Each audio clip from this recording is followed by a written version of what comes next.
Welcome to Duo Chat with Brittany and Cynthia, where we talk about drama shows like Dawson's Creek, One Tree Hill, and more. Hi everyone, I'm Brittany. And I'm Cynthia. And today we're talking about Season 2, Episode 22, titled The Tide That Left and Never Came Back, air date May 24th, 2005, and the synopsis is... The class's assignment is about what they lost during the year. Karen attacks Dan when she learns he tries to get Annie deported. Jake has high hopes to get Jenny back now that his attorney found Nikki lied under oath. Coach encourages Nathan to go to High Flyers, but Dan claims Deb will collapse again if he leaves. Jimmy Eat World performs a trick, and Lucas and Brooke visit Haley in New York. I mean, did you like how it starts with everybody giving quotes? Yeah. Yeah, because we start off with Lucas on the roof of the cafe. You know, he's singing about Haley and how they used to, you know, play games and, you know, the golf, mini golf and the water balloons with all the lights and everything, and now it's all gone. And, you know, then we see Nathan at the gym and in the gym at the school. And, you know, he's talking about how he lost everything. And then we see Peyton. I didn't understand hers. Because she said she like the journey lasted 8 months. I'm like, so are we saying since the beginning of the show? Are we saying, I mean, what was 8 months? Yeah, I guess the beginning of the show. Had to be. Oh, and it's May, essentially, because it's like the end of school. Mm-hmm. Yeah. If that's the case, 8 months prior is August. Yeah. Basketball does not start in August. Yeah, I don't know. That's why I'm like, this timeline of her saying 8 months, I'm like, I don't understand 8 months because the show, basketball was not in session 8 months ago. So, I mean, football was. So it didn't make any sense to me. I'm like, why would they put 8 months ago? Yeah, I don't know. I mean, 8 months since the season 2 premiered, yeah, but not since the timeline of the show. I think that's the thing. The writers keep forgetting that they're basing it off of like half of a school year, not even half of a school year, because March to May or June is not exactly half of a school year. It's only a couple months. Mm-hmm. So they're forgetting that a whole season is based in a few months. They're forgetting that because a lot of times they're throwing in like, oh, you know, it's been like a year, and it's like, like stuff like this. It's like the writers are going off of a season, not off of when the school year is. Mm-hmm. Because on other shows, they can say that 8 months ago. And it makes sense because each season for them is a whole school year, but not on One Tree Hill. Right. So that's what keeps throwing me off. And I think that's what the writers forgot in the show. So hers just threw me off. I'm like, that don't make any sense. Yeah, this is when things start to get a little freaky because toward the end of Peyton's, we see the black, well, I think would be black ink falling down her walls, covering everything. But then we see Brooke at a party, and, you know, she's falling down, she's drunk. And then someone picks her up and helps her into the cab of, you know, Brooke's or DW, not I cab. And then it was her. Mm-hmm. Yeah. And she narrates that quote about losing yourself. You have two choices, find the person. Yeah, you gotta find the person you used to be or lose them forever. Yeah. So like the boys were pretty normal, and then the girl was coming like that. So that was something trippy to watch for the first time. And then we see Mouth, who's at Trick, and, you know, even he's narrating about stepping outside the person you've been, and remember the person you were meant to be, the person you wanted to be, and the person that you are. And then we go to Brooke introducing Jimmy Eat World, which they kept going back to that group quite frequently throughout the scenes. It seemed like their set was days because it kept going on and on. Because So was this then so this is like the second like performance from like, like music scene that, because I mean obviously One Tree Hill is known for now bringing on artists and stuff. So are they like the second one? Because wasn't it the Wreckers and then now Jimmy Eat World? yeah, I think so. Okay. Yeah. And then we constantly get flashbacks throughout this episode. And Oh the my first, God. yeah, When all the flashbacks were happening, I was so annoyed. I'm like, we're going back to season 1, the finale, when it was just flashbacks. I'm like, I can't take it. And it's like the finale of this one. I can't take it. Why are all of them gonna be like that? The season finales just flashbacks, because I'm tired of them. maybe just the high school ones, but I just couldn't keep track of if we were in present day or not. It was a little confusing.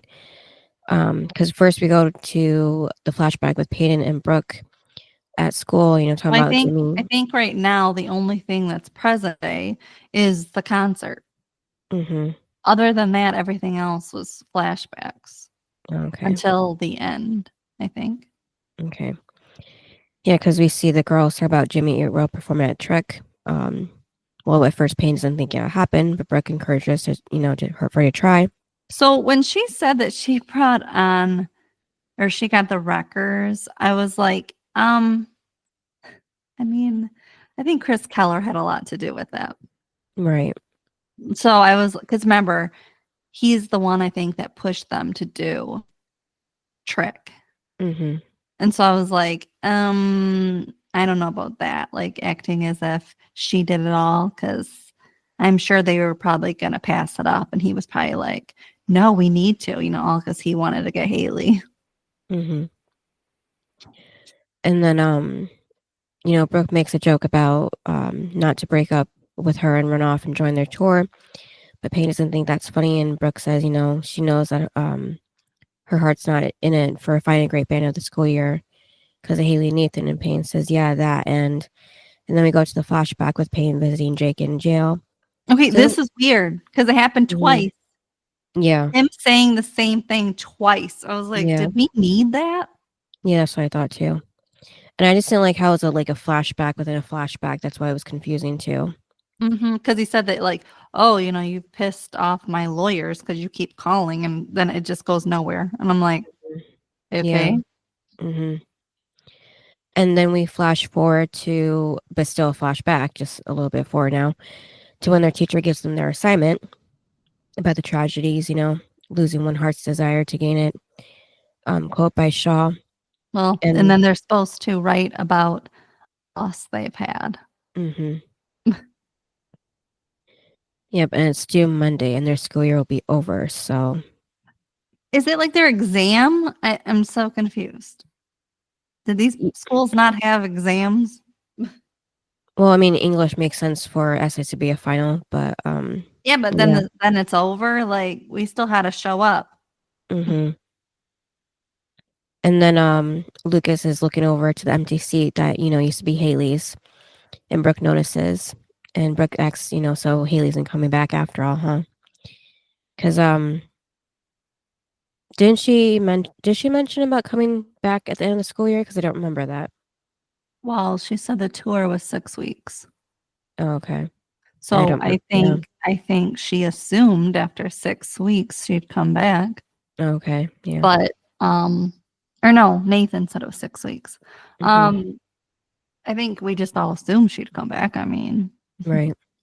But I guess in 6 weeks she got really big. Mm-hmm. Okay. Yeah. And then Nathan is shooting baskets in the gym when Lucas walks up, and okay, Lucas why?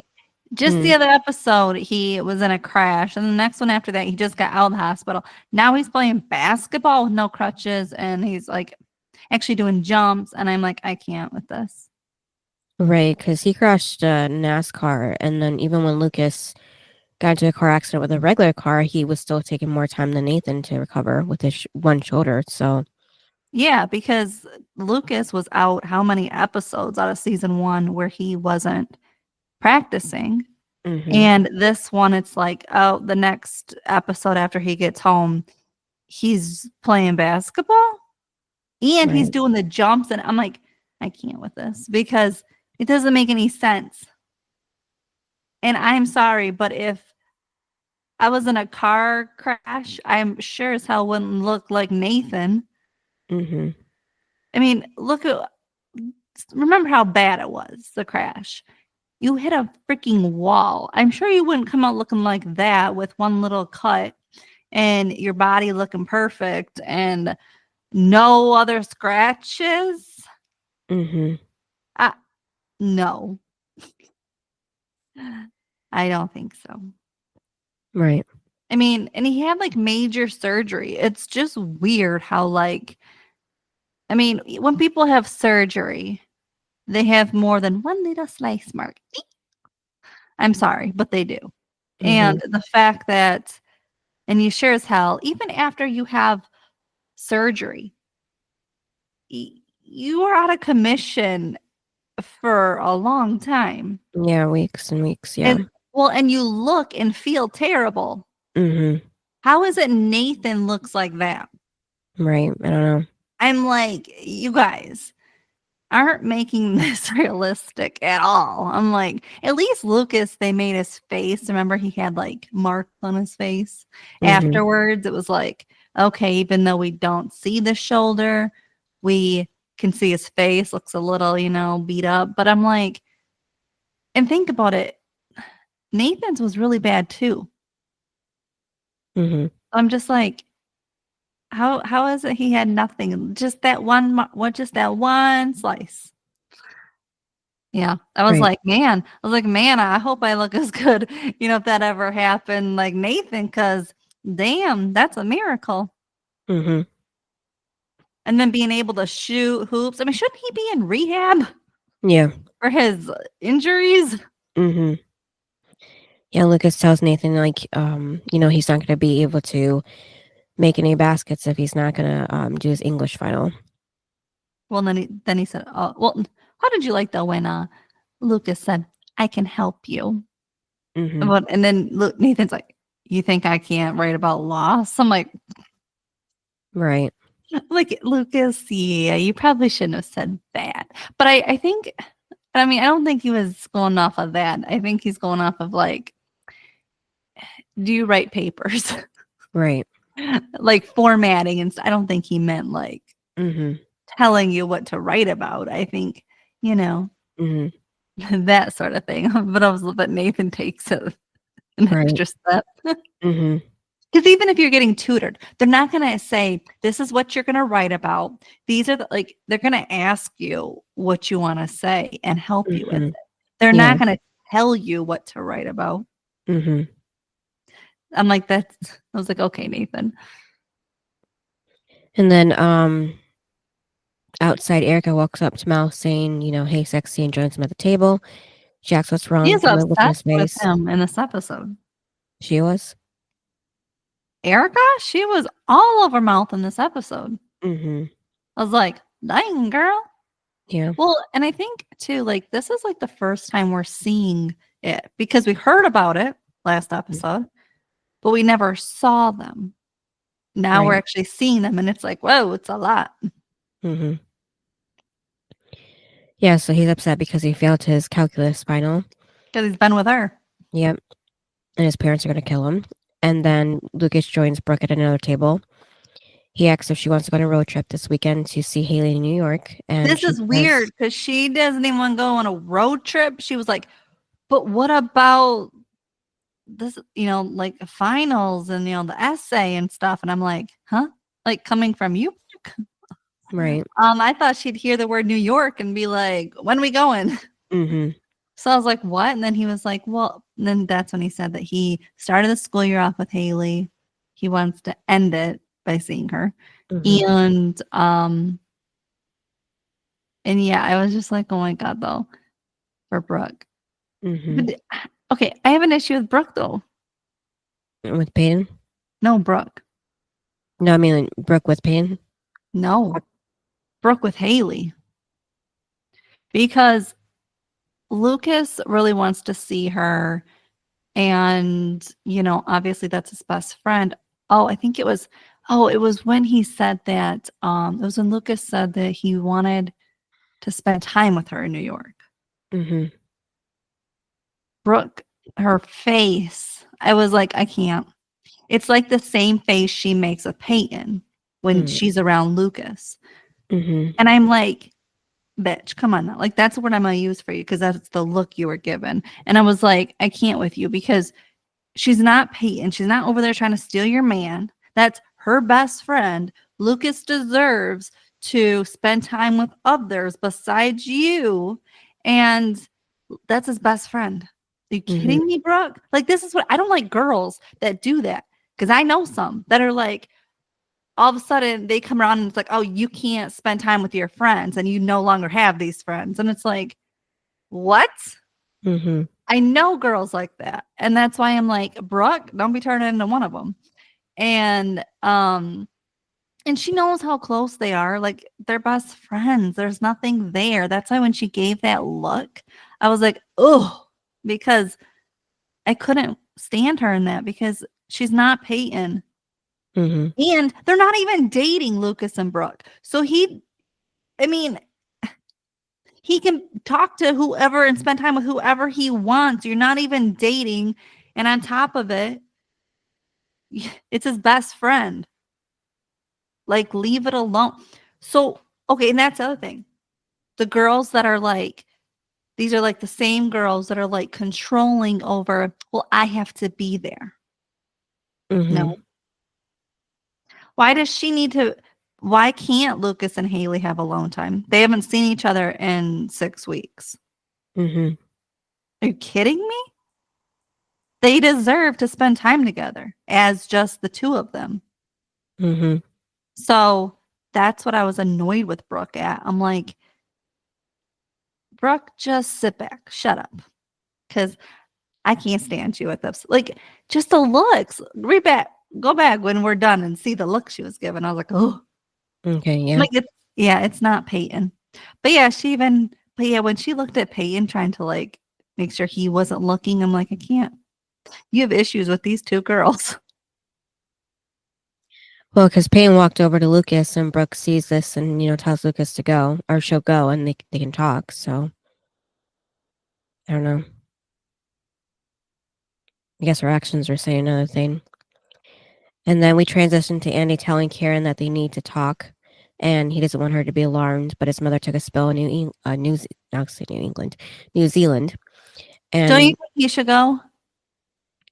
I mean, how old is she? Like, how bad was the fall? We didn't really get a lot of details, but, Cynthia. well, that's what it made it seem like, Cynthia's like, well, I don't care. You fell. I'm gonna still be over here. Well, I'm just wondering because we didn't get a lot of details. He just said I took a mean, spill. he's countries away. Mm-hmm. Well, it must be bad if he needs to go see her. Yeah, no, I just I don't I didn't before it didn't even make it seem like she was even alive still. I don't know. Because like he never mentioned her before. I mean, he mentioned her before, but like not in present tense, just when he was younger. So Okay, but then he only said that it's gonna be hard to come back. mm-hmm. Because Dan wants to get him deported. Right. Oh my god, Dan. So does that mean that he was only here on a work? I can't remember. Wasn't he still a kid when they moved to the U.S.? Must not have been because his mom is in New Zealand. Right. Well, she must have moved back at some point. I don't know. I don't remember him talking about it. Because I remember that's why that's why his mother chose Tree Hill because it was the same. There's the same place in New Zealand with the same name, so she thought it was meant to be. I thought What? he was, yeah, when he was telling a story about his mom being a single mom in New Zealand and how they made the move together. They didn't move to Tree Hill. That's what I could have swore he mentioned before. I didn't think they moved to Tree Hill because I feel like she would have seen him. Or maybe that was later than when he was older. Because didn't he go back to New Zealand when he was visiting that lady and her kid, wasn't he in New Zealand for that? No, I thought that was in the U.S. Like, I think it was New York. Did he go to? Yeah, but yeah, because Andy's dad died when he was 14, and his mom figured they better move to the States before he turned into a rugby like him. So yeah, so he was about 14 when he moved to New Zealand. Yeah, so he said they used to have picnics at a park. So when his mom saw Tree Hill on the map, she figured it was meant to be. And yeah, so Annie's mom raised him all by herself in a foreign country. Yeah, so I was surprised that he said that he was going to get deported because he should, I would guess he'd be under DACA, but I'm not sure. But yeah, I mean, they probably came over illegally then. Yeah, that's what I'm saying. I'm surprised he didn't And- get the DACA ship, whatever citizenship, whatever it's called. And well, I hear those are hard to get. And then maybe, I don't know, with his money, you think he'd be able to do something too. I don't know, work visa even when he got a little bit older. I don't know, but yeah. Well, yeah, especially when he got a job. Mm-hmm.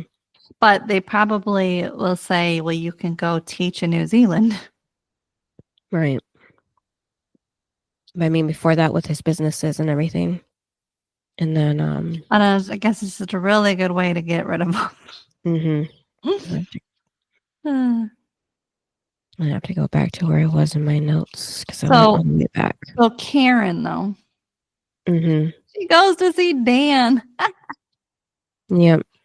And confronts him, and she's deported. It was so hilarious. And then she said that like all she's ever done is stay out of his life, and he was like, really? Which, I mean, up until Lucas joined the team, I think she did. She stayed out of Dan's life. Mm-hmm. But the only reason why she would even talk to him since he was on the team was because he was trying to get him off the team. So when Dan says like basically like you haven't left me alone, and it's like that's because you were doing crap to them. So of course she's gonna stand up for them and do something and get in your business. Otherwise, she's stayed out of it. Like I do agree with that. Mm-hmm. And then probably one of the worst things Dan's ever done is grab her and kiss her like that. Ugh.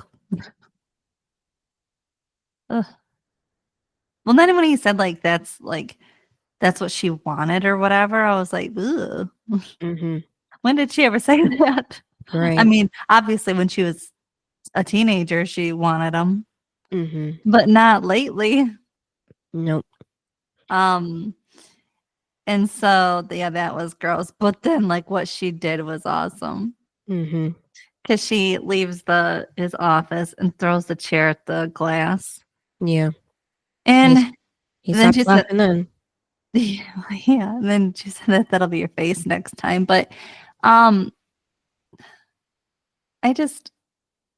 can't really picture somebody doing that because Dan, like of all people, would be like, I'm gonna sue you for that and you're gonna pay for that. Right. Especially because it was on camera. Her doing it. So you can't even get out of that. Yeah, but the camera would also show him kissing her like that, so it could be some kind of form of defense, self-defense maybe. Because I'm like, okay. Yeah. So yeah, but yeah, it's like I was like, way to go, Karen, for doing that. But it was funny. Yeah. And then back at Trick, Brooke tells the audience to give an applause to the girl who made the night happen, her bestest friend, Payne Sawyer. But then she's actually outside of the club crying. Okay, I think like this episode was just Payne crying the whole time. Yeah.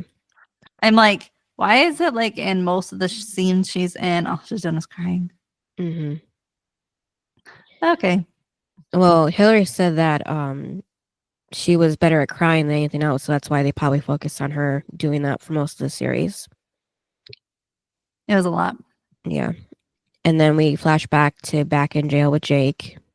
And then this is where we get to hear the same thing we just heard. A wasted, 2 seconds? Yeah, except this time he mentions about Nikki's testimony being a lie, saying that she's been away at college, but she hasn't been there in months. I'm confused at this. Given how Peyton is not a family member, I'm surprised that they would even the lawyers would even pick up her phone call because she's a teenager. She's just his girlfriend. She's not a family member. So why would they pick up her phone call? Well, she was allowed there to be at the meeting the one time, so. But to keep calling the lawyer, I feel like they would be like, this is harassment. You keep calling us. I just can't picture lawyers, professional lawyers being like, we're going to listen to your girlfriend. Like, we're going to pick up her call. No, they would say, we're busy. Stop calling us. They wouldn't listen to the guy's girlfriend because they're going to say, you're not family. I'm just saying, like, realistically, I just can't see that happening. Because again, they would say, this is harassment. You keep calling us. Because he said you pissed them off. Well, if she did, they definitely wouldn't listen to her. Right. Like, what lawyer that gets mad at somebody for calling is going to then listen to them? None, unless it's coming from their client. That's the only person that they're truly going to listen to. They're not, what they should have said then was to Jake, she won't stop calling us. And then he could have maybe then said, well, listen to her or something. Like, to make it like important that, they talk to her. I don't know. It just, because realistically, that just wouldn't happen. Because again, they're only going to listen to him. They only have time to listen to him. They don't have time because they have other clients. They don't have time to listen to a 16-year-old that keeps calling. And you really think that they're going to care that she keeps calling? They're not picking up. They're just going to keep calling. We're not going to answer. Right. I mean, really, Jake? I was like, that's a little too far-fetched. And just because she was calling, that made them look at Nikki's testimony again, too? That doesn't make sense either. No, she's 16. That ain't gonna happen. Yeah, but so since they caught her in a lie, Jake will have full custody of Jenny. Ow! He still left with her without telling the mother of his child. How could that even happen that he could still get custody of Jenny? Yeah, I don't know. Because it's one thing for Nikki to leave, right? Because the child is still safe and she knows where the child is. But when she comes back and then he leaves with the child and she doesn't know where her child is, that's a whole lot worse. And so I don't see where he would still win. I still see where she would win. Because no matter what she said she was doing while she wasn't with Jenny, I still feel like it wouldn't be more important than what Jake did, which was leave without her. And then to lie and say she was in a different city and state than she really was. Like, I just can't see where that would even be in his favor again at all. So when he said that, I was like, one little thing is going to get you custody again? I don't know. Maybe they should have made it better than saying she only lied about college. I mean, Yeah. what's that do? Mhm. So, I mean, what does it have to do with the situation? Well, Jake says that means that they can go through her other testimonies and see if she lied elsewhere. But they But never how are they mentioned. gonna know? And that's gonna take a Mhm. long time. Yeah, they never mentioned if there were any others. But yeah, I feel like they kept bringing Brian in whenever he wasn't working on something else, and then he gets something, and then he leave again. So it's kind of that situation. Well, and I think the thing is too, for his storyline, it's so big Mhm. and important that you can't just keep brushing it off. Like, oh, he's just and gonna leave. Like, we know that's not good. Oh, he just came back. Oh, he's arrested, but oh, everything is good. Like, and then oh, now he's gonna win custody. Like, I just feel like it's so important that it's just not something you can just send off a character with. You Right. know, like Andy, his mom fell. Okay, he's got to go back. It's not as dramatic and intense as custody battle and you leaving with your child and not telling the mother. Mhm. I just feel like that story, and then and then coming back and you being arrested, like that's even worse. Like it's just what else is gonna happen, and then all the bad stuff is happening, but then we're gonna just fix it, and you're gonna go after your kid. Like, Mhm. hmm? I think you still be arrested. I think you still be in jail. Right. That's what I mean. Is it's not something little like Andy's storyline leaving.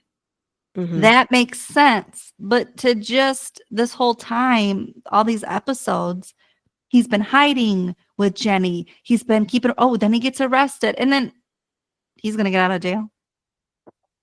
And he can legally go after her. Wouldn't Nikki get a restraining order? Yeah, she could. I'm like, and Nikki would, because she doesn't want him to have custody. So she Mhm. would get a restraining order. She's not dumb. Yeah. So I'm like, realistically, that's what I mean. Like, I get that they wanted Brian, they needed things for him to do to leave, but I just feel like for this storyline, it's too big to just throw it aside Mhm. all the time. Yeah. I mean, like Haley, okay, their marriage is what now ended. So she can stay in on tour. Mhm. That's not as big as a custody battle.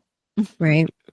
You being in jail, that's not yours. Is This is the problem. Jake's storyline is one of the biggest storylines, and yet his is the one that's like, oh, it just comes and goes. Mhm. How can you make this one come and go? Right. Because it wouldn't. He would still be in Tree Hill. Mhm. And again, why can't they just keep him in jail? Why do we have to? Why couldn't? Because again, he was in jail. We didn't see him, right? Mhm. Why do we have to continue this? Right. I don't get it.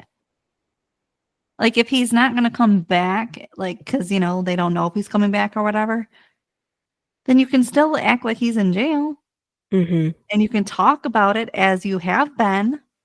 Yeah. There's no reason why you need to make it this crazy Mhm. where he's going to win or he could win. Mhm.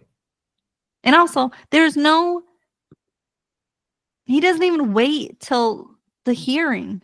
Isn't that worse? Right. That's what I mean. For Jake, they keep making him do dramatic things that are big that are going to get him in trouble. So then every time he comes back to the show, he's arrested again? I mean, really? Mhm. I can't with this. That's what I mean. I think when he first left, they could have made it something different. But to just do it this way, I don't know. Because now it's just bad every time he leaves. Mm-hmm. It's like, why? Because again, wouldn't it work in like Nikki's favor? Like he keeps leaving. Yeah. I don't like it. Yeah, so Jake thanks Payne for doing this, it's given him hope, and he loves her so much for it. And then we flash back to the present with Payne and Nadine to get on stage to introduce the band. She's still upset. And then Nathan goes to see Whitey in his office, and Whitey says he knew it was Nathan at the doorway without looking. That was funny. Yeah, he could smell the confusion.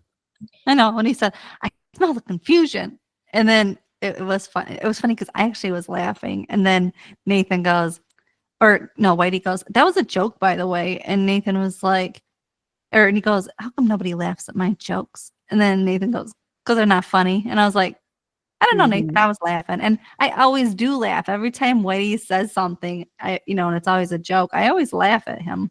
That's why I'm like, "What are you talking about, Nathan? He has the best jokes." Mm-hmm. Yeah, and then Whitey says a little bird told him he's moving back home. And then he said, and then Nathan goes, "Was the little bird Lucas?" I was like, "Oh my God." And how he said it too, I was like, "Oh God." Yeah. And Whitey says Lucas cares about him, and so does he. And he tells Nathan he's come quite the distance this year, and he thinks moving out of that house has been good for him. Nathan says he's been a mess, and Whitey says no, he's just a little bit broken, but it's nothing that a summer high flyers couldn't fix. A summer high flyers couldn't fix, and Nathan says could have fixed. And Whitey says still can.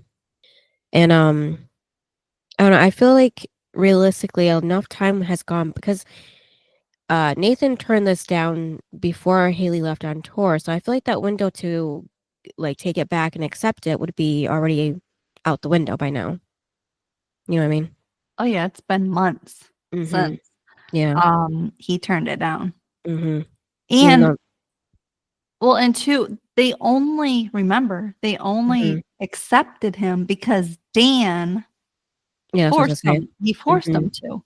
So the fact that he turned it down, they're like, cool, we got out of that one. We offered it to him. He didn't take it. So cool, we're going to still keep the guys that we have. I don't think realistically he could still get in because they only have enough spots and you didn't take it the first time. So they gave it to somebody else. Yeah, unless Dan forces them to cut somebody out to let Nathan in, but we know that ain't going to happen because Dan kind of says in this episode. But when Whitey says that he has strings, I was like, to pull, I was like, I don't know about that. Because Dan is the one that did. Because if that were true, wouldn't Whitey have pulled the strings? Yep. Also, remember in his dream, right? In the dream, it was high flyers, they take one person from the school. Then who in the hell did Whitey pick from the school? If it wasn't Nathan, if Nathan got high flyers because of Dan the first time, who in the hell did Whitey pick? I don't know. Somebody we don't know. Because wouldn't it have been Nathan to start with? So that doesn't make any sense because if he's your best player, you would have picked him. Right. And Lucas was coming from an injury, so you wouldn't have picked him. So there's no one else, I guess, better on this team. So I don't really get who Whitey picked. If Dan was the one that pulled the strings.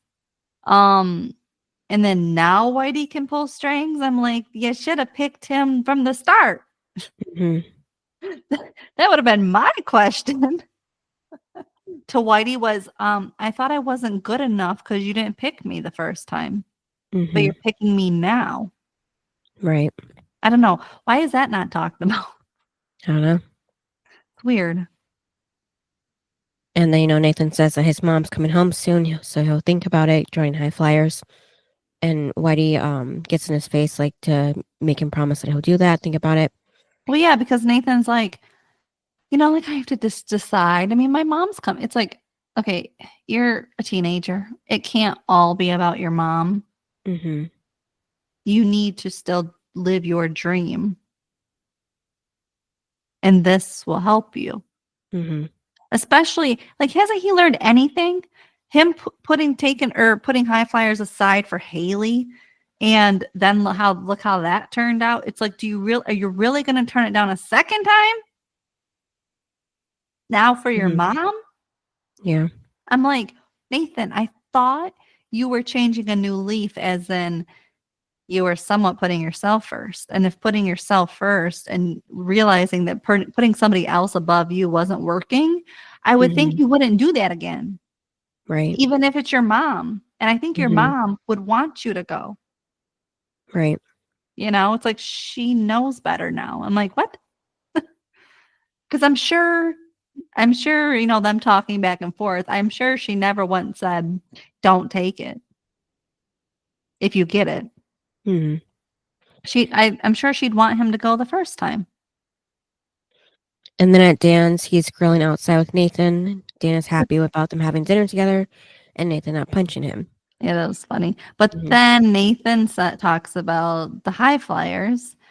And Dan, oh my God, this is when he was like, you know, I don't really think you should do that. And he was like, but it's high flyers. And he was like, exactly my point. Like, you're injured. They can't see you like that. Yeah. But then, okay, that's one thing. Okay, I understand that point of like Dan wants the scouts to see him at his best point. I get that. That's what you want. You don't want them to see you at one of your weakest points because they're going to say, "Oh, that's all you can do." Or you can't come back from an injury. I mean, you don't want them to think that. So I get where Dan's coming from that point, but also given that high flyers has been his full thing for Nathan, doesn't make sense. But then the thing he says right after doesn't really make any sense because then he says, you got to think about your mom. Right. Dan, your whole thing has been Nathan going to high flyers. Now you're going to say he basically shouldn't go because of Deb? Are you what? I was so confused at that. But do you think they said it? Do you think they made him say it for the dig that he makes right after, which is your mom started doing that when you left. Yeah, definitely. So it's your fault. I'm not trying to blame you. Saying that is blaming him. Right. Who wouldn't take offense to that? So do you think that they made him say that just for the dig? Yeah. Because otherwise it doesn't make any sense that he would say, think of your mom. No, he would say go to high flyers. Yeah. He would say do anything else besides think of your mom. Because think about it, Dan still wants to be number one, the favorite parent. So there's no way that he would say, stay home so we can all be a little family. Right. Dan doesn't want that. Ever. Yeah, so Dan says she's going to need him more than ever. And then we finally get back to Trick, where Brooke introduces Jimmy Eat World and the band performs. Then we go to Lucas. Brooke mentions that it's weird with them living under the same roof. Lucas says it's not weird, and Brooke says it is, because who would have thought this could have happened back when they were together? And then Brooke asks Lucas if he's been talking to Peyton much, and he answers a little bit. He wishes he was in her life more. And she says she knows what loss he'll be writing about in his essay. And he tells her he lost himself this year, and when he did, he lost some people he truly cared about. Yeah, so do you think he was mentioning Brooke when he said that? No, I think he was mentioning Haley. Yeah, but Brooke was probably hoping that that's what he meant. It ain't all about Brooke. Yeah. I mean, he did lose his best friend. She ain't there. Yeah. And but then, but it's not his fault that she left. Right. And then he tells Brooke that when they get to New York, yeah, like you said before, they're gonna spend time with Haley, or he's gonna spend time with Haley. And then that's when she gives a look. Oh. Yeah, she says everything else can wait. But I did love when he said that it's important that he focuses on her. I'm like, oh, because in the series so far, we haven't gotten that many Lucas and Haley moments where they're only focusing on each other and not others. Because like when Haley and Lucas would talk about his love life. It was his love life. It wasn't about the two of them. It was his love life. So I think for him to just them focus on each other, I think is very important. So when he said that, I was like, thank you. Because it seems like, remember, and I think I said this, like, why does it seem like he's forgetting his best friend when he's around Brooke and Peyton? Like you shouldn't just ditch your friends because, oh, these are two girls I want to be with. You shouldn't forget your best friend. And so I'm glad that he's realizing that. Maybe that's what he was talking about too, was he pushed Haley away in a sense by being with the two of them. Yeah. Because he did that. He exactly did that. And I didn't care for that because, again, you should still put her in a category of priorities. So I'm glad he's doing it now. Plus, he hasn't seen her in 6 weeks. So, and I think too, because again, if he doesn't spend time with her, he doesn't put her first, their friendship will suffer. Because again, the heart, you know how they say, what's the saying about being away? Absence makes the heart grow fonder. Yeah, I don't think so. Because if you're going through, like, for Haley, do you really think she's sitting there thinking about everybody? Right. No. No. She's writing songs. She's practicing. She's meeting with people. She's doing interviews. She's She has no time to be thinking of every single thing. And oh my, no. So I don't think that. I think she could move on very quickly and forget of her friendship. I do. Yeah. Same thing with Lucas. If he's busy with all the girls and basketball and his family drama, he can very easily, this can slip away. And that, because again, just because you're not around each other, and I think that's what happened with Nathan and Haley. I think she was busy and got busy very quickly. That's when things started to slip for her. Yeah. But for him, all he did was think of her because he had all the time in the world, but she didn't have the time. I think that was the problem. Yeah. So I do think for Lucas and Haley, because it's just a friendship, it's not like the love of your life. I think for those two, it can definitely slip very easily because it has. And that's when they were in the same town. Could you imagine what it would be like if they weren't in the same town? Right. So, because just a phone call here and there, that's not exactly keeping it solid. You actually still have to see the person. Yeah. Or do video chats or something. I mean, and again, remember when they were doing phone calls and it was 2 different time zones and they were missing each other all the time? Like, that's not exactly keeping your friendship stable. So, yeah, I mean, I do think that they needed this. Right. And we needed this to see that they still are friends and they still have something. And then we keep going back to Trick and the other places, because then we go to Trick, the band's performing. Then Lucas and Brooke walk over to the venue where Haley's playing at. It's sold out, and her stage name is still Haley James. And then back at Trick, band is still playing. At Dan's, Nathan is outside looking at the basketball hoop in the backyard. Oh, by the way, when they did see Haley James, Lucas and Brooke I could tell they were proud to see her name. Because did you see Brooke? She's like, oh, like her name, and it's sold out. And that Trick band is, the band is still performing. And then in New York, Brooke and Lucas go backstage to find Haley and Chris on the couch with Chris on top of Haley tickling her. And then back with the band and Trick, and then go back to New York. Chris is still tickling Haley, and then she finally sees Lucas and Brooke there. Chris does then too and stops tickling her. And then Lucas and Brooke give them, very valid looks of like, what the heck is going on here?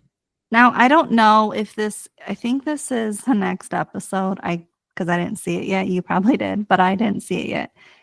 There's a scene that Peyton and Nathan, like Peyton's sitting on his lap. I think it's the next episode. Yeah. And I'm like, okay, and does Lucas and Brooke walk into that too? Or I think just Brooke does. Yeah.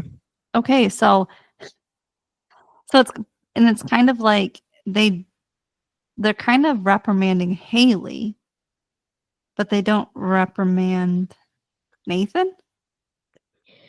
Yeah, I don't know. Just maybe because we know that Nathan doesn't have feelings for Peyton anymore, and he like kind of does still for Chris.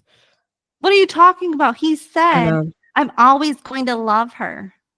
Yeah, well, that was I don't know, maybe 6 months ago now. At this point, It maybe, doesn't but matter. You're still always gonna like. It's still gonna be in your head that he just said maybe. that. Like, Yeah, I don't know. um, it wasn't that long ago that he had pictures of her on his computer. Mm-hmm. So that doesn't make any sense to me. And you can fall back in love with somebody. Maybe, yeah. Um, yeah, I don't know. But I didn't understand Lucas when he ends up talking to Haley about that scene. Mm-hmm. And he says, and because she goes, like, or no, like he said, like we used to do. Because she said it was innocent. And I was like you used to do. Mm-hmm. When? Maybe when they're younger, probably. Because I was like, when did you? Because we never saw it. So I was Mm-hmm. really confused at that. Yeah. I was like, it had to be when you were 5 because Mm-hmm. I don't, you definitely didn't do it on the show. Right. And then, of course, Chris has to, try to raise up Brooke, saying like she couldn't stay away from him. I guess it's better than him saying it to about Haley, right? Mm-hmm. Yeah. Because we know Brooke ain't gonna go. I mean, right now, air Mm-hmm. quotes, go anywhere with Chris. Yeah. And Lucas tells Haley they brought her English assignment, and Haley forgot all about finals in school now. And she says it feels like a different life being in school, which it kind of is. Yeah. But then the manager tells Haley it's time to go. She has to perform or do an Okay. interview, something like that. But So when she does the fake cough, mm-hmm. I was like, I don't really think she has to do a fake cough because it sounds like Joy is sick. Oh, I didn't even notice that. Yeah. Because her voice is like a little like raspy, like it's sick. And Mm-hmm. I was like, I don't think she has to when she actually is sick. Mm-hmm. But also, do you think that they would still say whether you're sick or not, you still have to do it? Right. Yeah. As long as she has a voice. Yeah. I, I think even if she lost her voice, she could still write on, just give me some cue cards and I can just write. I'm like, because again, she's doing it with Chris, remember? So Mm-hmm. she could still go when she doesn't have a voice and just sit there. I don't know. The manager doesn't mention Chris, so who knows if it was with But him or Chris not. does because she said, "How did it go?" or something. And he said, "I got to talk about myself." Oh, right. So they were supposed to do it together because remember, she's a duet Mm-hmm. girl. Mm-hmm. So they do it together. So my thing is, you would still have to go even if you lost your voice because you still have to show your face. Mm-hmm. That you didn't just disappear from the Mm-hmm. world. Unless you're in the hospital. Because I'm sorry, but all the actors always say it. Unless you're in the hospital or dead, you still have to show up to work. Mm-hmm. So even if she has a slight cough, she would still have to go to the interview Mm-hmm. and meet with whoever she was meeting with. She would still have to do it because that's being a professional. Mm-hmm. That's called being in the business. Mm-hmm. So I don't get where they would just let her off. Well, Right. maybe she should have said she was puking or something. I don't know because then it'd be Mm-hmm. like, oh, stay away from me, sort of thing. I don't know. I feel Mm-hmm. like that would be better than a cough Yeah. because again, they can say, well, then just try not to talk, but you still Mm-hmm. have to go. Yeah. I don't know. I just didn't think that she'd get out of it that quick. Yeah, well, I guess it must have been Brooke who also fakes coughs to help her out. But the manager also knew that she wasn't sick. Yeah. I'm just saying it was funny how Brooke did that. And then Well, what I thought was cute was that when Haley grabbed Brooke's hand and mm-hmm. then Brooke grabbed Lucas and they were walking out. Mm-hmm. That's what I thought was cute. Yeah. And then back with Karen and Andy, Karen is feeling sick while Andy says it'll be okay. Dan can affect him Oh, did you legally. like that? Because One Tree Hill seems to do that a lot, where like it ends with somebody saying a word, and then it starts a new scene with somebody saying a word. Yeah, the segue, Because yeah. yeah, because like they said, "Oh, I'm sick," or Haley said, "I'm Mhm. sick," and then it goes to Karen going, "I'm sick," and it's like, Mhm. I'm like, you guys do this a lot on the show. Mhm. And then Andy, I can't believe Karen's really going to be sick over Andy leaving yeah, because she's been very obsessed over Keith lately. mhm, And remember the last episode, they were both in it, but she was, again, obsessing over Keith, and he was not even in her scene. So I'm like, oh, all of a sudden you care? mhm, I miss him. yeah, I mean, I would miss him because I mhm, like Andy, yeah, but I'm just saying for Karen. mhm. Yeah, then Andy says that she won't miss him unless she goes with him and bring Lucas. Take the summer and a few more years, more than that. And Karen says she would love to. There's something she would want more. Okay, But with Deb's, but that doesn't like okay, Andy is smarter than that. Like I mean, Lucas has one more year left. mhm, He's supposed to give it all up so that you two can be together in New Zealand. mhm, Really? right, No, plus she has a business. mhm, She needs to be home. So I mhm, was like, what? When he said that, because he's saying a couple more, I'm like, it's one thing for the summer. But mhm, then to say, "Oh, in a few years after that," and I'm like, "No," because Lucas does have to go to school. mhm, He can't just pick up his life. I mean, he could, but wouldn't that be a little selfish on a parent to do that to their child their senior year? mhm, yeah, Especially when he has basketball and stuff, like, it's a little rude. So, mhm, I did think Andy was thinking too much of himself in that moment and not the situation. mhm. Yeah, because Karen's excuses for not going was Deb's troubles in the business, and then Keith, Andy had said. So But Lucas I wasn't get even mentioned. Well, I mean, I get what she meant because Deb is her business partner, and if she's out of commission, Mhm. who's gonna take over? Yeah. Nobody. Mhm. Because Haley is still in school and she's not even coming home apparently. So, Mhm. Karen is the only one. Mhm. Yeah, I was just surprised Lucas wasn't mentioned, and then like I said, Andy brought up Keith, so it's not like he's been in the dark about what's been going on there. And then back in New York, Haley invites Lucas and Brooke to her hotel room, and Brooke likes it, and Haley asks, what do they want to do? And Lucas sees the annulment papers on the table, but doesn't say anything.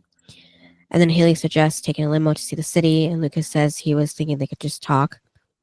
And then, since Brooke's in New York City, she wants to go shopping because her parents have resumed her allowance. Well, that's because she got that. They were given looks. Because Hmm. it's like, yep, my time to go. Hmm. And then Haley starts to explain that when he walked in on that when they have that Oh, conversation. I did like when Brooke was leaving and she gave Lucas like the look of like, good luck with her. Hmm. Like, whatever you're going to say. Yeah. And then back at school, Erica sneaks up behind Mouth and covers his eyes and kisses him. And then she says, "Come on, Mouth, give me some mouth," which was kind of funny. But he tells her she's supposed to be helping him, and she says, "Take it from someone who's obsessed with trying to be perfect. It's not perfect. It's not about being perfect. It's about living your life and doing the best you can." And Mouth tells Erica she's pretty great, and does she know that? And she says yes. And then Erica says she's so great that she'll make him a deal for every sentence he writes of this essay. She'll give him a kiss. And Mouth asks if he could get an advance, and she does give him one. And then Nathan is in the hallway looking at the tutoring center, sign up at the door. Just then, Payne rushes up to tell him that Jake is getting out of jail and that he's getting Jenny back too, so she's going to go see him right now. And Nathan tells Payne to tell Jake that he said hey, and then Payne turns back around to tell Nathan that she's sorry, that she's happy, and Nathan says sometimes they come back, right? So, yeah, at this point, I guess Nathan was the only one that Payne could tell us to at school because everybody else is kind of gone or doing something else. But I couldn't with him. About The last episode, he signed the annulment papers and he was done with the marriage. And now he's going to stand by the tutor center and wish that she was here. It's like, I Well, can't with him. mhm. Well, the drama queens episode for this episode, what's his name? Paul, who plays Dan, was talking to Joy because apparently this was the only episode that, or at least the first episode that I know of, where Joy had the episode to herself because Hillary and Sophia are doing something else. So it's just her and Paul talking. And Joy did mention that Dan had forged Nathan's signature on the annulment papers. I don't think so. Well, it would make sense why he's still thinking about Haley like this, but I don't yeah. think so because of the future. When Nathan says, I still have the annulment papers. When he brings up getting a divorce in season 3, he says, I still have the annulment papers. Like he knows she's like what she wrote and he has them. So he knows that his name is on it and signed. Like he's not in shock that his name is on it with the signature. Right. Yeah. So I do think he signed them. I do not think that Dan forged them. Okay. Because again, he's not. Because even when he was talking to Lucas, it was like, nope, it's done. So no, I do think Nathan signed it. Okay. And then the next scene, Jake is released to go to the visiting area, thinking it's Peyton, but it's actually Nikki. And Jake asks what does she want. She came to say goodbye. And he asks if she's really leaving before the hearing, and she says, yeah, the game has gotten old. And okay, did you hear that she said, how does it feel to never see your daughter? She said that twice. Because she said it when she's talking and then when she picks Jenny up. Oh, Nikki. Yeah. So she doesn't think that she's going to get in trouble for leaving before the hearing with Jenny like he did? I guess not. But my thing is when she said, you got to do better than Florida. Florida's a big state. Yeah. What are you talking about? It's not even like she picked like a city. She just picked the state of Florida. And I was like, Florida has a lot of people. And it's not a little state. I'm like, what? Right. That was weird. I was like, okay. Plus, if they're in North Carolina, Florida isn't that far away. I was like, they probably should have picked California. Yeah. And just something that's across the country. That was weird that they would pick Florida. Yeah. And then back with Haley and Lucas, they're walking in a park, and Haley assumes Lucas is there because of Nathan. Lucas is kind of, and she says she knows. She says he knows Nathan told her not to come home. Lucas says he's mostly there because of them. He tells her he was sitting in class and looked over and saw her empty seat, and it struck him that not too long ago it was just her and him. And suddenly it felt wrong that she wasn't there, and Haley asks Lucas if he thinks she was wrong for leaving. And Lucas tells Haley she stood by him when he left the river court because a voice in his head told him that that's what he had to do. So he's there for her and will always be there, even when he doesn't understand. And she says she doesn't understand it sometimes either. But then a couple of fans walk up to Haley, asking for an autograph. And Lucas kind of has a moment or a look when he says that you like ruined the moment with my best friend, and like kind of realizing things will never be the same again between them. They just can't walk around a park anymore by themselves. No, I think, well, for Lucas though, the way he was like looking was like, wow, you've changed. No, I didn't see that at all. I just saw that he knows things won't be the same again. Well, it won't be because she has changed. I mean, look at the style that she has now. I mean, she's definitely not the same person that she was. I mean, she has a lot of confidence now. The way she talks to the manager and stuff. I mean, the old Haley would never have done that. Right. And then back at the hotel, Chris is singing and playing his guitar. That's when Brooke walks by the doorway with her shopping bags. And Chris starts singing to her that Lucas and Haley aren't back yet, and she can come into the Devil's Lair and drop her things to have sex with Chris Keller. Of course, he talks about himself in first person still. And Brooke lets him know that Brooke Davis thinks Chris Keller can serve Chris Keller. In other words, he can go. But before she can finish the sentence, Haley walks in. And Chris just says that Brooke was just hitting on him and then tells Haley that they missed her and, on the air. Yeah, that's what I mean is they were doing Yeah. it together and he said, "Oh, he got to talk more about himself." And I'm like, "Oh, Mhm. of course." And then they were like, "Yeah, right." Like like they need that. Mm-hmm. Yeah, and then that's when Brooke tells her, does her fake coughing bit and says there's no room to breathe with Chris's ego. And asks Haley if they can go. But then Lucas, oh my God, he waits for them to walk out. And then he has to shut the door and talk. But Lucas was very loud. I was like, how did they not hear that? Mm-hmm. Because he stepped in the room and shut the door. Like as soon as Brooke walked out, that's why I was like, wouldn't the girls have like turned around with the door when the door shut Mm-hmm. and then went back to like listen or something, and then they would have heard him outside in the hall. Mm-hmm. I was like, okay, but he was good. Yeah. And Chris always assumes that somebody's hating on him, so he asks Lucas if he's angry or hating on him. And Lucas asks Chris if he ever tried singing with his jaw wired shut. That was funny. Mm-hmm. And then but then Lucas was like, it's not a joke and stuff. Like you're messing up people's lives. Mm-hmm. And I mean, but like Chris, when he said like having sex with Haley, he's like, because I never did that. I'm like, why are we jumping? Like, why are you jumping to that, Chris? Mm-hmm. But then when Chris said, "Oh, like how's Nathan?" It's like, Right. what? Yeah. And I mean, and you're talking to his brother, so Lucas is definitely not gonna say. And I mean, he did, but it's like go into detail though. I mean, really? Mm-hmm. And I mean, especially because they all hate you. Mm-hmm. And then when he goes, but I did like when Lucas was like, you're a songwriter. You tell me how Nathan is. Mm-hmm. And apparently Chris thinks about Nathan just because he's a songwriter and carries it around. Weird. Mm-hmm. And then Chris says that Haley's a great girl. It would suck to lose her. Oh, And so if he's a songwriter, mm-hmm. then what is Chris's song about Nathan? Right. And then Lucas very loudly now acts, and he doesn't he feel guilty about it at all? That's what I And mean. He was getting loud. I was like, Yeah. and nobody heard him. Mm-hmm.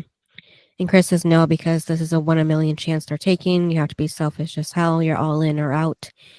And Oh, Chris, and my thing is too, if his like wouldn't Chris and Haley's hotel rooms be right next to each other?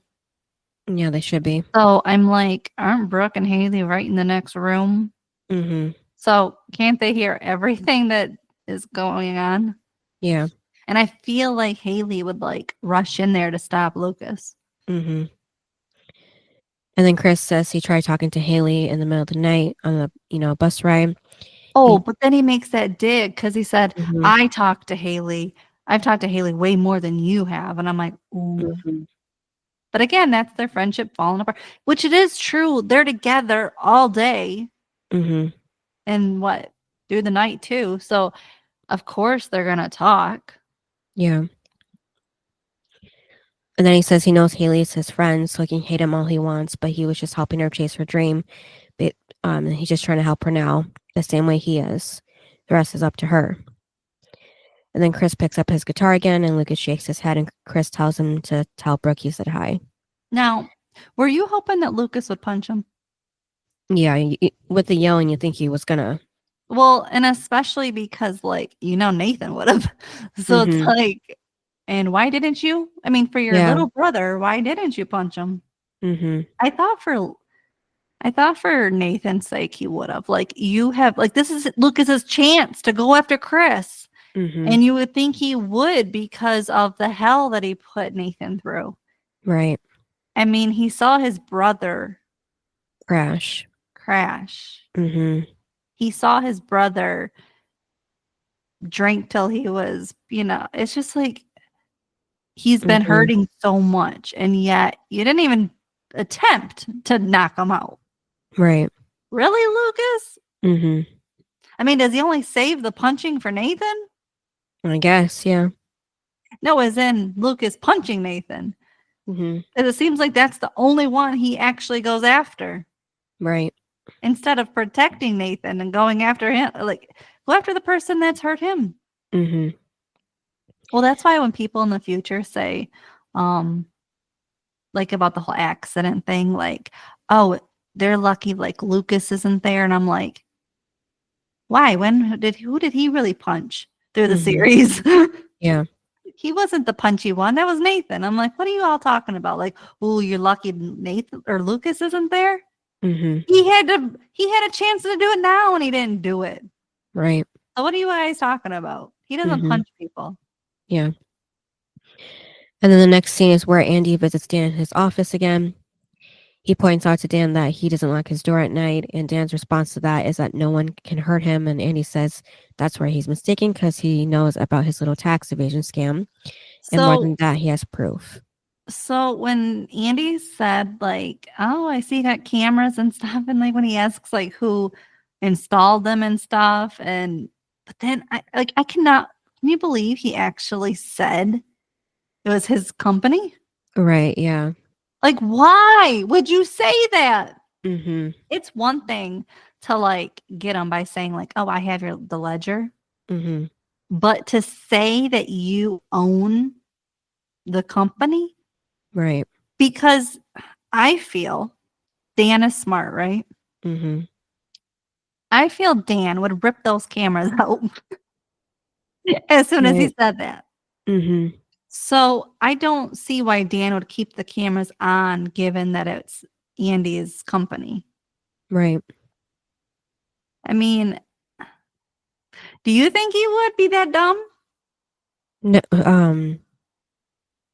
no, I don't know. I think it was just a way to get the whole thing moving along so we can see that Dan had the upper hand the whole time. But he didn't because Andy does have access to his cameras. He's watching him. So it is his company.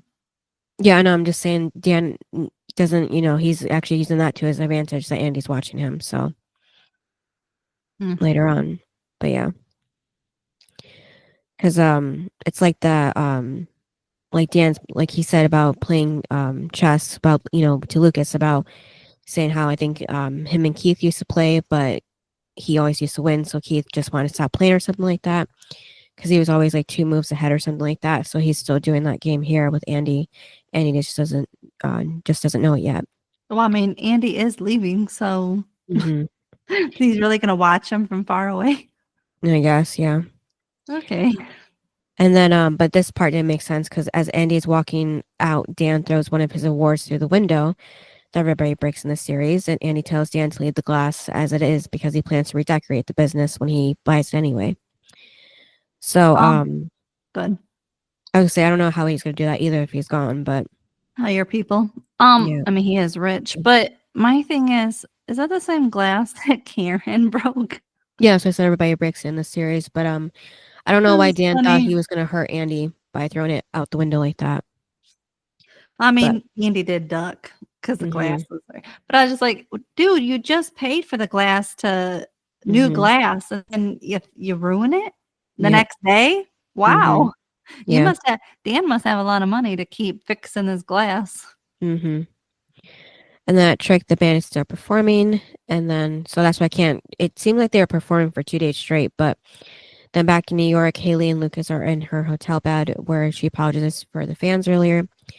Lucas says it was okay. It was kind of cool to see how far she's come. He's proud of her. And she asks Bud, and he says it's killing Nathan. And he just doesn't understand why it has to be one or the other, music or Nathan. And then he points out to Haley that she's not wearing her wedding ring. And she explains it's not because of the record label. It's not because she doesn't love Nathan. She just feels like she doesn't deserve to. So do you think she was telling the truth? Because Joy and Paul were debating about that. Well, I don't know. What do you think? Yeah, I think that was partly true. But like you said, that she's been gone for so long and so busy with everything. She could have easily, even without Chris in the picture, I feel like she could have easily started losing feelings for Nathan anyhow. So I mean, yeah, that's why I don't think it has everything to do with Chris because when you're that busy, mm-hmm. first of all, you can get burnt out. So you're like, I need to just sleep all day or a day for myself. And again, even if you do take a day for yourself, it's not going to be you're thinking of home. Mm-hmm. You're not. So I do think, especially because Haley wasn't used to that lifestyle, Mm-hmm. that all of a sudden you're in it and it's like boom, boom, boom, one thing after another. It's like, oh, like and then you're meeting all these people and you're overwhelmed. And who has time at that point to think of home Mm-hmm. and to think of what you've left? I mean, and especially when someone tells you, don't come home, I don't want you to, you have annulment papers. Why would you come home? So, and I mean, and she took that ring off a long time ago. Mm-hmm. So when Lucas says that, I'm like, she took the ring off but I mean, you have to remember too, when she left, Nathan said, if you leave, we're done. Mm-hmm. So she technically chose to end it 6 weeks ago. Yeah.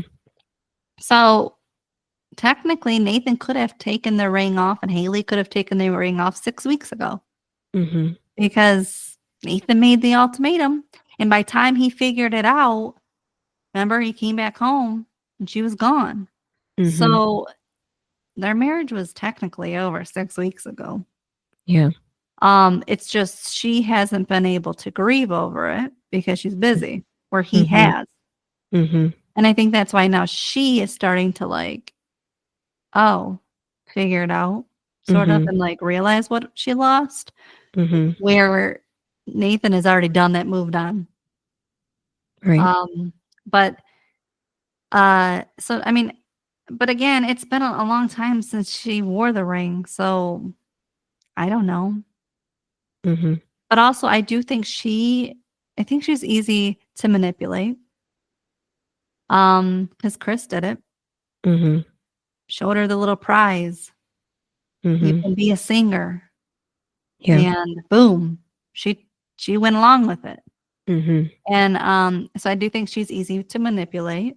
And I think that once, the manager said, take the ring off, I think it was in her head and she was easy to manipulate. Now, like me, I would be like, hell to the no.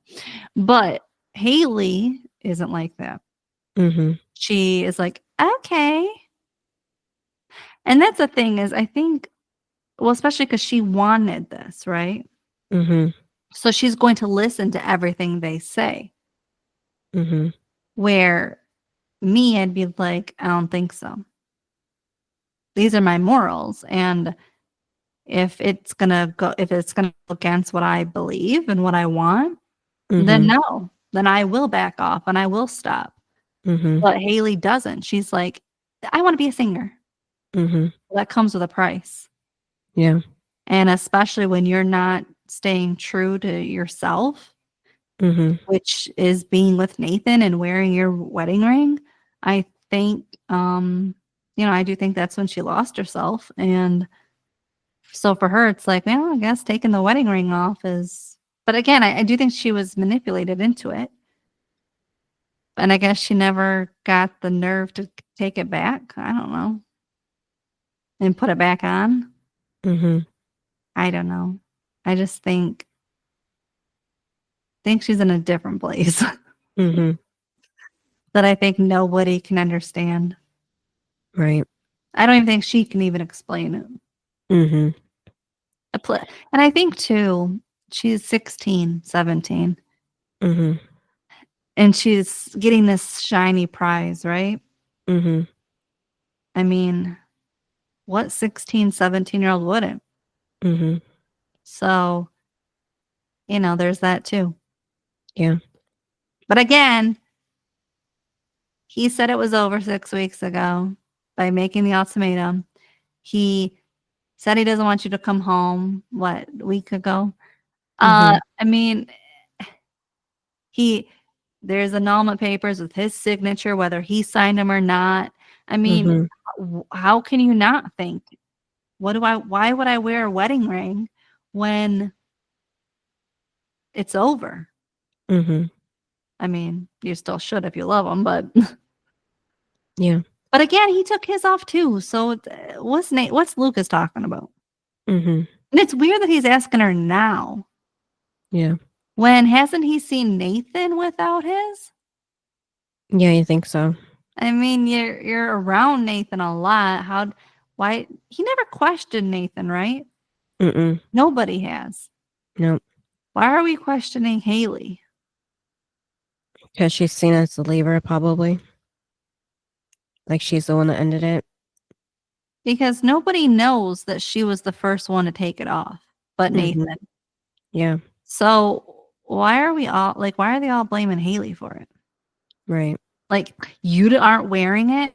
Oh, Mm-hmm. please. Your own brother hasn't even been wearing his. Mm-hmm. And then we see Nathan trying to jump to make a basket in the school gym, but falls down. I wonder why. Because you're still Mm-hmm. injured. Yeah. And it's his knee that has a brace on now. And then we see Dan removing a So painting. when people are on crutches, Mm-hmm. aren't they typically on crutches for a little while? Yeah. Not One day. not one day or 1 week. Normally Mm-hmm. it's like 6 weeks or something. Yeah. And then you might then go to a brace, but you're not going to go onto a brace the next day or the next week. Right. So that didn't make any sense. I'm like, dude, you were just hopping around. Mm-hmm.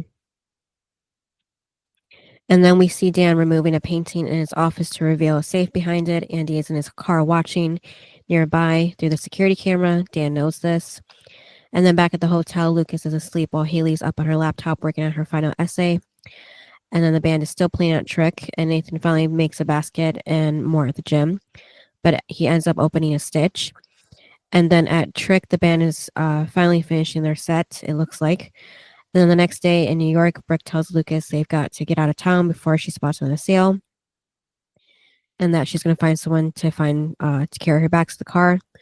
And then Haley gives Lucas her essay for the English final. Oh, it was funny though, because when Dan opened up the safe to make sure the ledger was in there, Mm-hmm.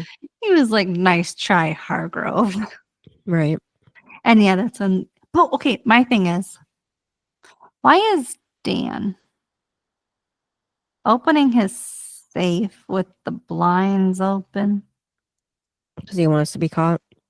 I was like, what? Mm-hmm. I'm like, I don't know, close him. Yeah, but he's being watched anyway by the camera. Like Andy's watching him by the camera. But also, Andy isn't very smart. He's like right up to his office, pulled Mm-hmm. up. I'm like, you Yep. don't, and the blinds are open, Andy. Like Dan can turn around any second and see your car there. Mm-hmm. And I'm sure he knows what you drive. Yeah. So it's just weird that Andy too would be so stupid. Mm-hmm. Maybe it's so the audience could see Dan too through the window. I don't know, but then in New York with Lucas and Brooke, Lucas asks Haley's and she's supposed to be trashing hotel rooms or something. What kind of rock star spends the entire night doing her English final? And Haley says she's still a tutor girl, and the topic was easy for her. And then Lucas asks if this means she's going to come home soon, and she says no. This is So her yeah, life when now. when she says that, and then she gives Lucas the papers. Says, Mm-hmm.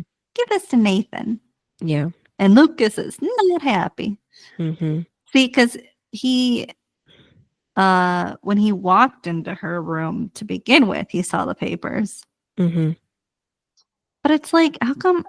Like again, why is he acting as if Haley's the one that initiated it? Right. I don't know. Like maybe he should have seen that Nathan signed Mm-hmm. or somebody signed. Yeah. He could have easily opened the envelope to see, but And I feel like he would. He's nosy. mm-hmm. Like that's just what Lucas would do is like see what's in there and who signed and Mm-hmm. what it says. Yeah. Like he's nosy. Or Mm-hmm. Brooke would have. I don't know. Yeah. It's just weird how it was on the table and neither one of them decided to open it a little more. Right. And then She's fighting her tears, knowing she's asking her best friend and soon to be ex-brother-in-law to do this for her. You said ex-brother-in-law. Well, that's what she's putting it as. I I mean, don't think technically, I don't think she's putting it as ex-brother-in-law. I think she's just as my friend. yeah, I mean, but technically, in a way. Yeah, but I don't think they sit there and say we're brother-in-law and sister-in-laws. Yeah, not since the reception for the wedding. And then Lucas walks over to Haley and says, this is goodbye, I guess. And he hugs her and then he tells her that he'll always be there for her and she'll always be his best friend. And then back at Trig, Payne is still outside crying. And then we flash back to Payne and Jake in her room after he gets out of jail. And she hugs him and tells him it's going to be okay now. But he tells her he has to go because Nikki found Jenny. He doesn't know how she got her, but he has to go. So I can't with Peyton. Yeah. So selfish. Why is it every time he leaves, she's so selfish? Like, right. he's left how many times? And it's like, I Mhm. just can't with Peyton. Like, it was one thing for like, oh, okay, but I can't though, because he says, Nikki has her. I have to go. Mhm. If you care and love somebody, you will let them go. Mhm. What she should have said was, I love you. Go find your daughter. Mhm. Some psycho answer. I just Yep. can't. I'm like, Peyton, you've been around his story. Like, I Mhm. just can't. You're a part of it, I guess. And how do you not know how important she is to him? Are you kidding me? That's his Right. daughter.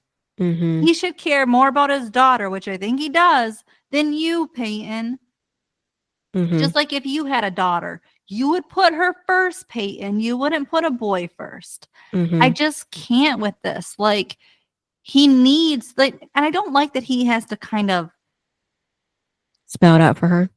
and like beg her to like let me go so I can, like, Mm. I just don't like it because Peyton, you're so like, you're so selfish. I just can't.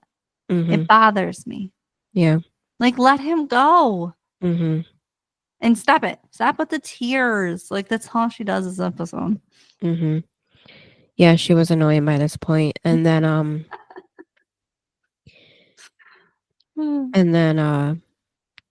he says that he could have held her in his arms forever and it still wouldn't have been long enough. Yeah.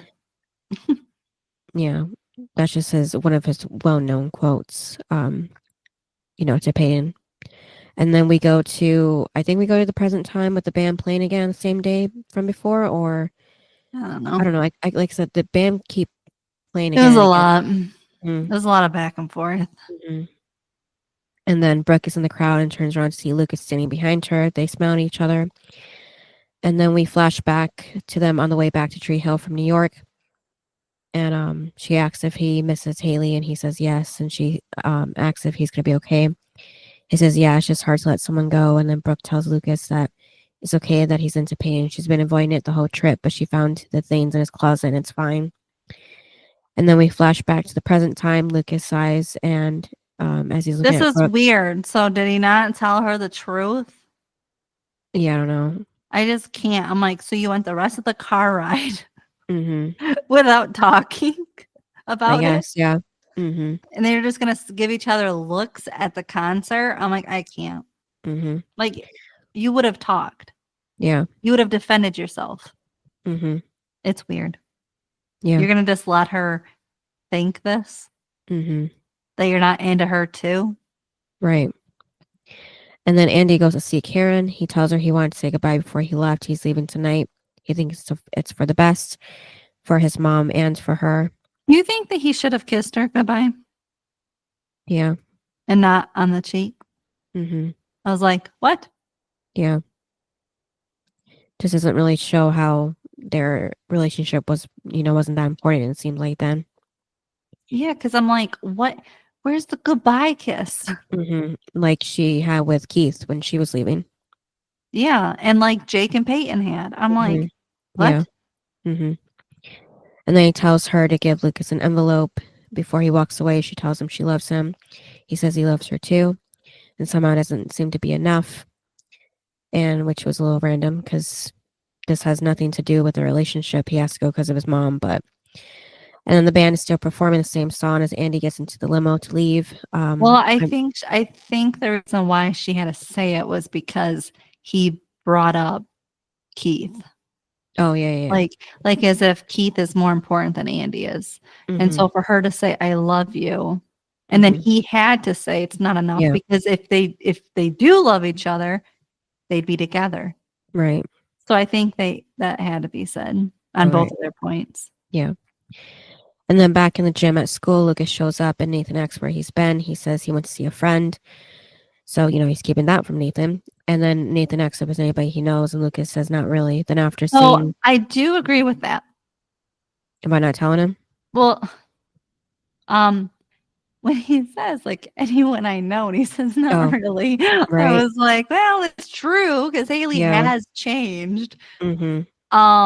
Also, I mean, because I know in the feud, I know, like, I don't know if it's the next episode or whatever, Nathan does get mad at Lucas for not telling him that he went to see Haley, because he had his chance right here to say it. But I'm like, Lucas knows that Nathan is like somewhat moving on, right? Even though it's like one scene he is, one scene he isn't. We don't know. I mean, he's very annoying at this point. We don't know. Because it does seem like he is, but he's not. But anyway, like, I mean, what's Lucas supposed to say? If it's over. I mean, he has the annulment papers. He clearly didn't open them, because we all know in the future what it says. So it's like he clearly didn't open it, because if he did, he would know it's not legal. So so for Lucas, he's, I mean, what's he supposed to? Yeah, I went to go see your wife, and and also, when's he gonna give him the papers?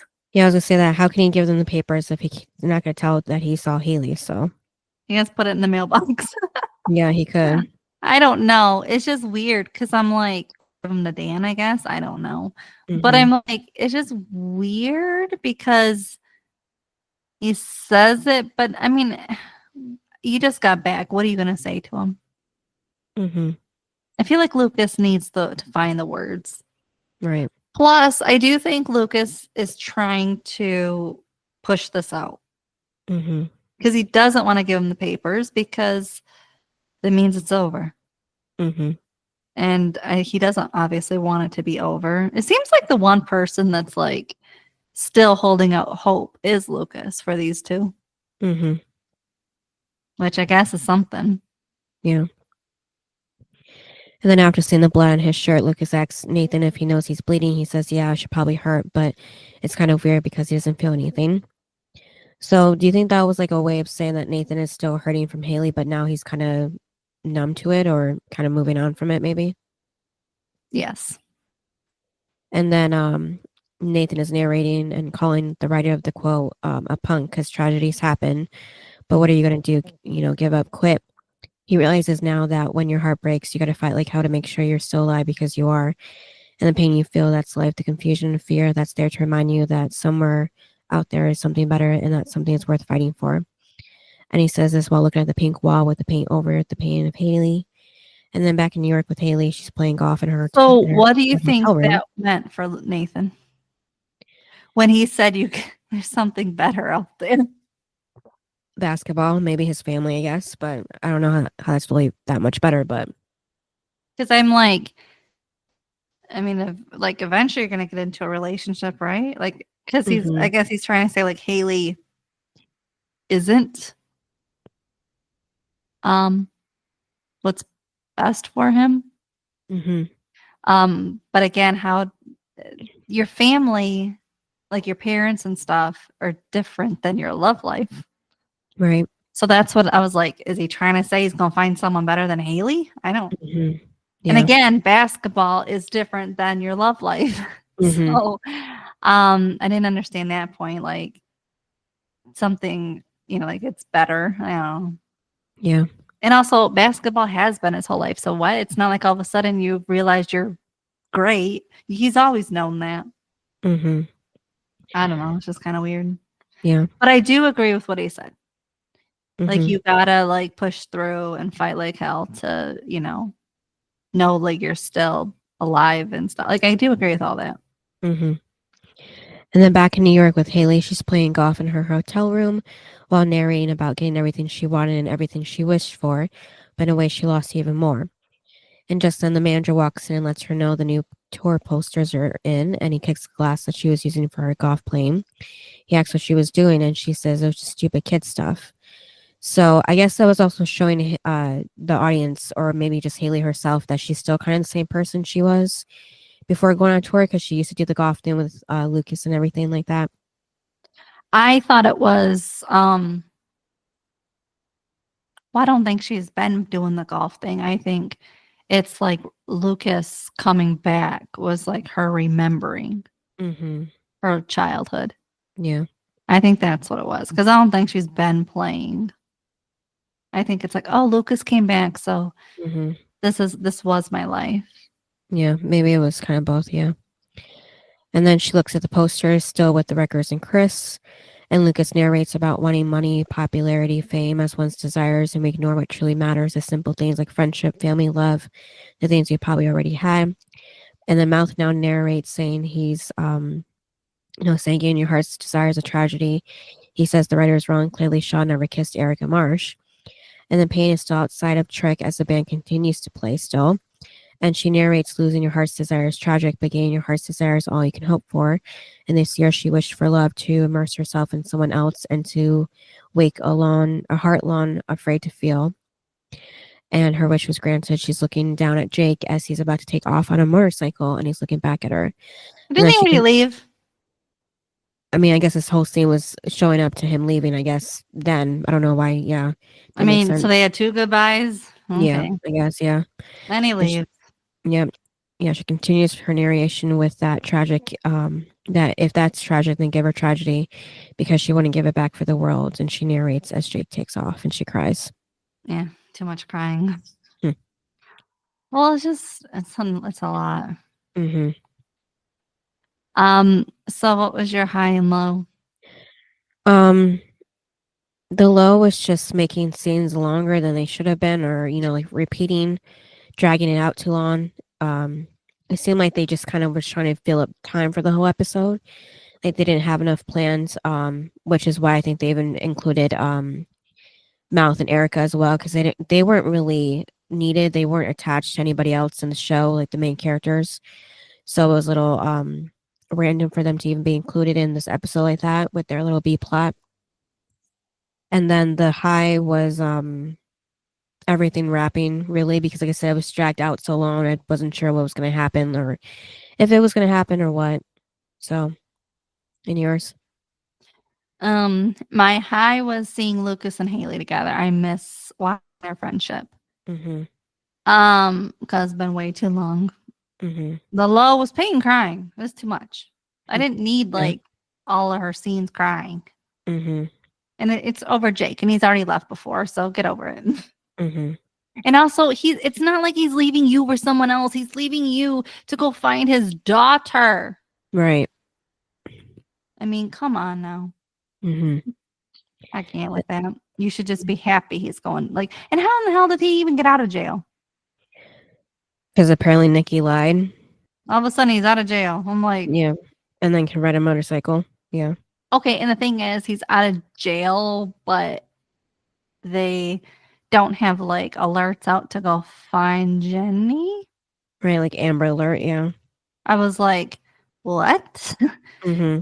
Wouldn't his lawyers have said that? Yeah. And he's supposed to have great ones because Andy's paying for him. Mm-hmm. Yep. So like a rich person's paying for him. So I would assume he has like the best lawyers. And if that's the case, they would be on to Nikki. Mm-hmm. Like Jake wouldn't have to go find her. Right. So it's just all kind of, I don't know. Doesn't make sense, but I know it's just to get him off the show. Mm-hmm. And also too, you can't give us something like major like this for a character, like a minor character.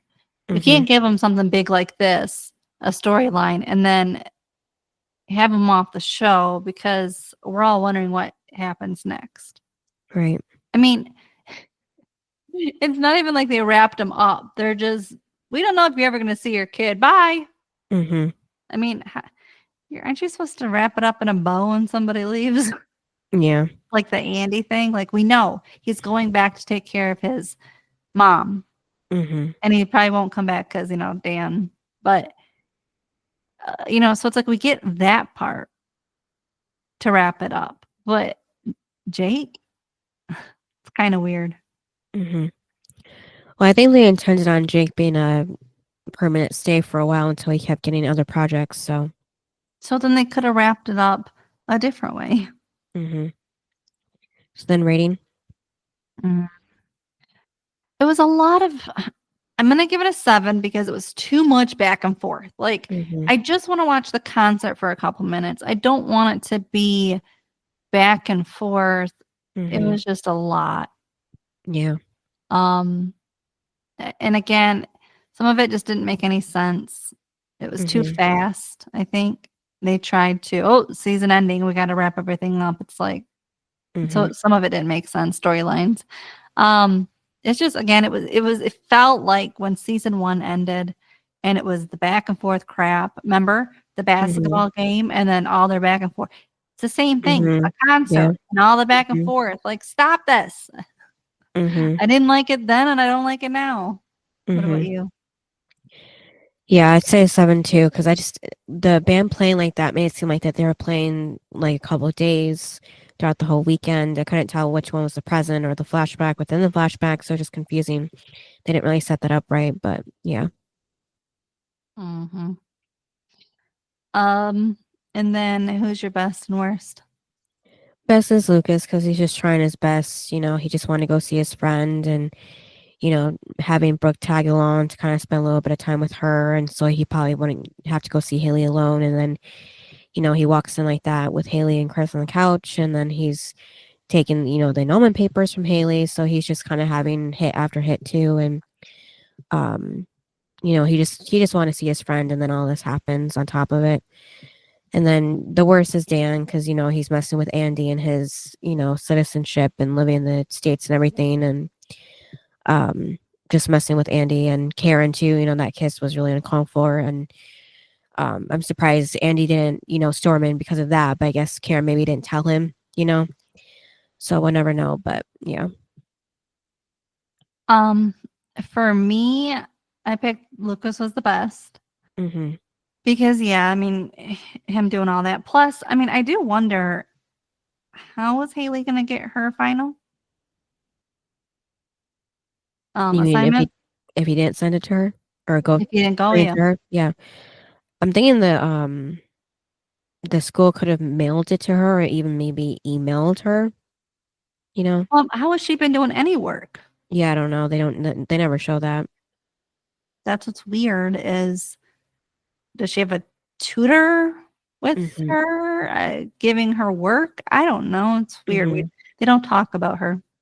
Right. Yeah. Like schooling. So, Mm-hmm.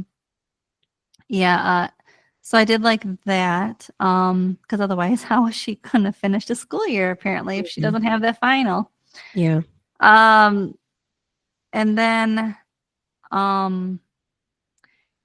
then the worst, I actually went with Nikki. Okay. Yeah. Because she took the baby. Mm-hmm. But also, and of course, like we know she's a terrible mom because Jake said it. She couldn't even spend one night watching her. Mm-hmm. So, and he doesn't even know where she's at. That's pretty scary. Mm-hmm. Which was his fear to begin with. But my thing is, I have a question though. My Mm-hmm. question is, Nikki brought Jenny to the jail. Mm-hmm. How did She they sneak not? her in. How did they not stop her when she wasn't supposed to have custody, right? Or was she? Um. I'm confused. No. Yeah, I think she did because that's why he went to jail. Because well, technically she was supposed to have custody, but then Jake had Whitey send her off to Florida, so she got her back somehow. And then yeah, so technically she had the right to have her, just not the right to leave with her. But yeah. Okay, because I was gonna say, she shows up with the baby. Yeah. So yes, and two, like Jake's, I did love his reaction. Mhm. Like I felt his pain. Mhm. He did a good job. Yeah. And I mean, too, like, because he was so upset, Mhm. it's like a little fearful. Like Nikki could use his anger Mhm. towards Jenny Yeah. in court. Like Mhm. like because they got cameras. Mhm. She could like what if he does, like, what if he has his anger towards my daughter? I mean, Mhm. it's a little scary that she could play that. Yeah. And don't they like have recorders or something in those phones too, so they can listen? They're supposed to. Yeah, something to monitor them. Yeah. So you would hear that she's Mhm. taking Jenny. Yeah, and he was even shouting for help to the guards, but nothing happens. So. Yeah. So I was like, how is it she can just run off with her? That's what I Mhm. mean. Like he couldn't get a phone call and call his lawyer and be like, do everything you can. She just took her. Like, I don't know. It's just kind of weird. Yeah, I guess their only help was to get him out, and that was it. And he has to do the work by going to find her. Mhm. That's also what's kind of weird. Yeah. Um. So yeah, I don't know. So she definitely was the worst because she took the kid, Mhm. and she's not a good mom. Yeah. And none of us like her. So Mhm. and also it wasn't ending their story. Right. Still continuing. Mhm. Which I thought, you would think that they'd wrap it up. So Right. maybe they had hopes that he was coming back, Mhm. Yeah. which would mean Jake would come back Right. eventually. I mean, he does come back though. No, I he just does, remembered. but I'm just Yeah. saying because you never know what the next year is going to bring. Mhm. And so maybe they hoped he'd come back, so they were Mhm. leaving it open. Yeah. Because if they wrote it a different way, where it was like he's done, Mhm. then like Andy, I mean, him being deported, yeah, can't really come back. Right. So that's a little, which I do wonder in the future how he does come back. Yeah, I can't remember either. Because then he didn't get deported. Mhm. If he comes back, What did him and Karen get married? Maybe was that it? I know. Does she have a ring on? I know they do get they. I'm pretty sure they do get married later on. Because, I don't yeah, know. I know. Because remember, they do come back. Mhm. And I'm just like, now that I forgot that Dan threatened to him for him being deported. So I'm just like, Mhm. does that mean he either didn't get deported or they got married and then he could come back? Yeah, I don't know. Yeah, I don't know either. But I would think even if he was deported, I can't imagine that he could come back. Mhm. Do you? No, unless somehow they have proof that Dan had no real reason. I don't know. It's hard to say. We don't have a lot of details, like I said, because he technically spent like the last 4 years of his life before he became an adult in the U.S. I don't know how he was able to be easily deported in the first place. So. Yeah, it's just kind of weird because I'm like, he does come back. So maybe they Mhm. forgot this storyline. Maybe. Maybe they only remembered he left because of his mom. They might not have remembered this part Right. because I remember he left because of his mom. I Mhm. didn't remember this part because he came back. So Mhm. it left my mind. Yeah. Again, I think it's also because they never talked about it. Mhm. It wasn't like Karen telling Keith later on, Andy was, because wouldn't Keith want to know when he comes back, like what happened? Mhm. You two were together. She would then say, Dan deported him. Mhm. So, and it's never brought up that I remember. So I'm like, it must not have happened then. He only threatened him. Right. And maybe Andy was scared, which I don't know why he would be, but Mhm. maybe he was too scared and it was too long that he just was like, why come back? Maybe Yeah. that's probably what happened. Right.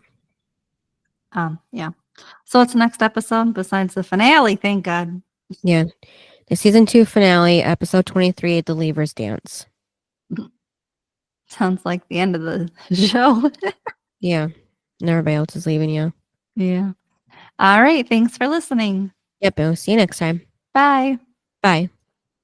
Thanks for listening to this episode of Duo Chat. If you want to chime in with your opinion about the episode and the show we discussed, you can email us at duochatpodcast@gmail.com. And to keep up with updates about the podcast, you can follow us on Twitter, Instagram, TikTok, and subscribe to our channel on YouTube at Duo Chat Podcast. And give us a review wherever you listen to podcasts. We would appreciate it.